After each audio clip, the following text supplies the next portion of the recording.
Hello guys, happy new year and welcome back to SRP stories, जहाँ पे मैं आपके साथ हुए क्रीपी या फिर हॉरर इंसिडेंट सुनाता हूँ। तो अगर आपको भी अपनी स्टोरीज कभी मुझे सबमिट करनी है तो मैं नीचे डिस्क्रिप्शन में एक जीमेल आईडी दी है, जहाँ पे आप ये फॉर्मेट यूज़ करके अपनी स्टोरीज मुझे भेज सकते हैं। और आज की स्टोरी हमें सबमिट करी है आयशा ने, जिसको मैंने थोड़ा सा रीराइट करा है ताकि मैं अच्छे वे से बोल पाऊँ। एंड ये स्टोरी है हमारी एक शिमला कॉलेज की। आयशा अपने कॉलेज के लिए मूव हुई थी शिमला में and she just wanted to have fun there. पर उसे कोई डॉम अलॉट हुआ था जहाँ उसके साथ कोई और एंटिटी भी रह रही थी एंड इस चीज़ के बारे में आयशा को पता नहीं था। मेरा नाम आयशा है और मैं 19 साल की हूँ। मैं वैसे तो लखनऊ की रहने वाली हूँ, लेकिन अब शिमला में अपने सपने पूरे करने आई हूँ। मेरा एडमिशन शिमला के हेरिटेज कॉलेज के होटल मैनेजमेंट कोर्स में हुआ है, जो एक काफ़ी अच्छा कॉलेज है। बट टू बी ऑनेस्ट, मैं यहाँ सिर्फ अपने दोस्तों के लिए आई हूँ। मुझे हमारे कॉलेज का एनवायरनमेंट काफ़ी ज़्यादा पसंद है। हिल्स की ब्यूटी, ठंडी हवा और एक हिस्टोरिकल वाइब मुझे अट्रैक्ट करती है। और कॉलेज कैंपस का आर्किटेक्चर थोड़ा बहुत ब्रिटिश एरा जैसा है और डॉम्स तो एकदम पुरानी हवेली जैसे हैं यहाँ पर। मुझे लगा था कि यहाँ की लाइफ एक्सपीरियंस अनफॉरगेटेबल होगी and this thing was actually gonna happen. मुझे एक डॉम असाइन किया गया था जिसका नाम था Ridgewood Hall. And to be honest, हमें शुरुआत में 2 ऑप्शन दिए गए थे कि या तो डॉम में शिफ्ट हो जाओ या फिर तुम लोग अपने खुद के फ्लैट में शिफ्ट भी हो सकते हो।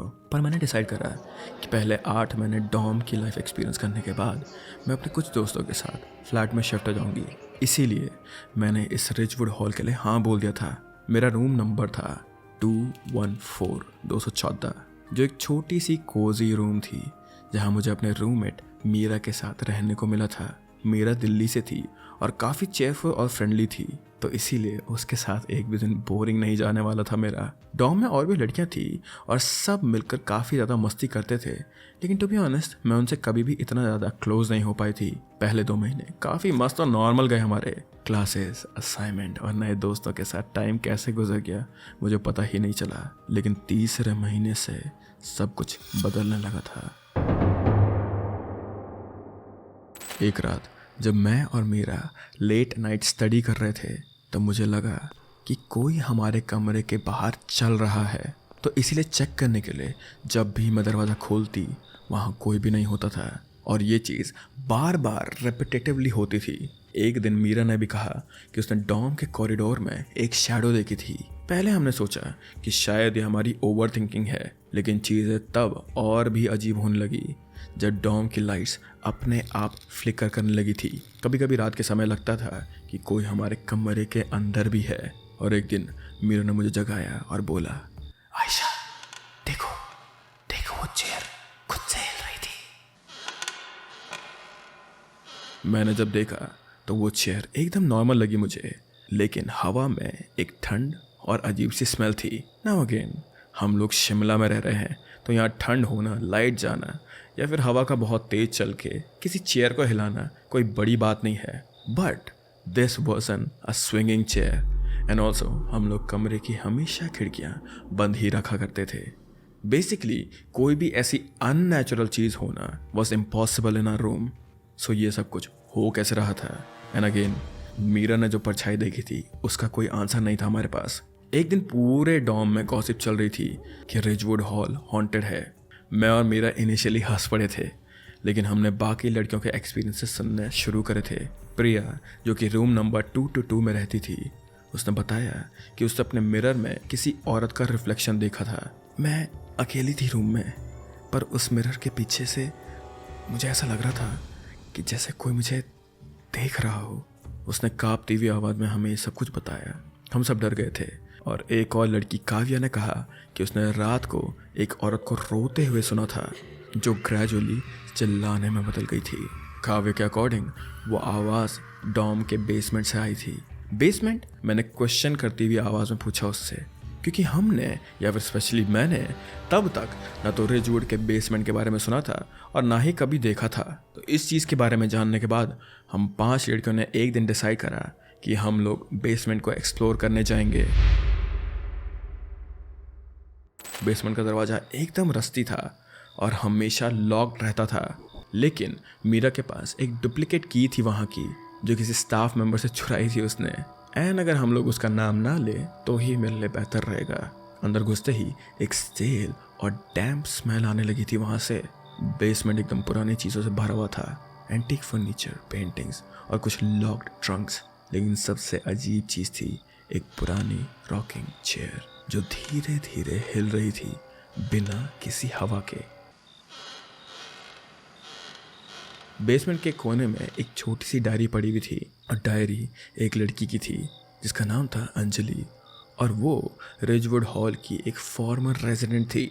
डायरी के पेजेस में लिखा था कि अंजलि का मर्डर इसी बेसमेंट में हुआ था और उसकी बॉडी कभी रिकवर नहीं हुई थी।